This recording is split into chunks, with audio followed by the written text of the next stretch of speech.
Are you afraid of the abundance you're praying for? For God has not given us a spirit of fear, but of power and of love and of a sound mind. 2 Timothy chapter 1, verse 7. Can I ask you a very uncomfortable question today? What if you're praying for more, but secretly afraid of what more will require from you? We talk often about fear of failure, but very few people talk about the fear of success.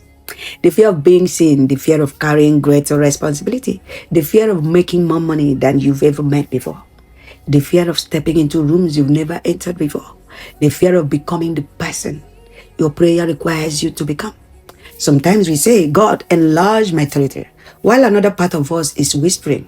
But what happens if he actually does? And that inner conflict can create resistance. 2 Timothy chapter 1 verse 7 tells us God has not given us a spirit of fear, but of power and of love and of a sound mind. Fear is not supposed to be the governing force behind your decisions. And Jesus illustrates this powerfully in the parable of the talent. A master entrusted resources to 3 servants. 2 took what they received and multiplied it. But the third servant buried his talent.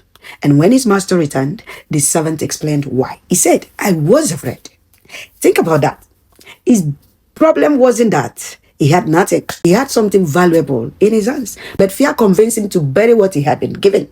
And I wonder how many gifts are still buried today because somebody's afraid. How many books remain unwritten? How many businesses remain unstarted? How many ministries remain hidden? How many applications remain unset? How many opportunities have been declined? Not because God didn't provide a seed, but because fear persuaded someone to bury it. An abundance mindset says, I will not bury what God has entrusted to me. And here is where we need balance. Biblical abundance is not about greed. It's not about accumulating endlessly. It's about stewardship. Deuteronomy chapter 8 verse 18 says that it is God who gives us the ability to produce wealth. Why would God give you ability? Because ability carries responsibility. More resources can mean more people helped. More influence can mean more lives encouraged. More wisdom can mean more people guided. More opportunities can create more opportunities for others. So perhaps you need to stop feeling guilty about wanting to grow. The better question is, God, if you give me more, can you trust me to steward more?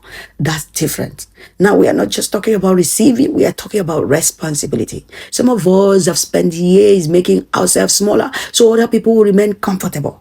You don't talk about your dreams because somebody might judge you. Sadly. You don't celebrate your progress because somebody might misunderstand you. You don't step forward because you don't want to appear ambitious. But humility does not mean shrinking. Humility means recognizing that whatever God places in your hands ultimately belongs to him. So stop apologizing.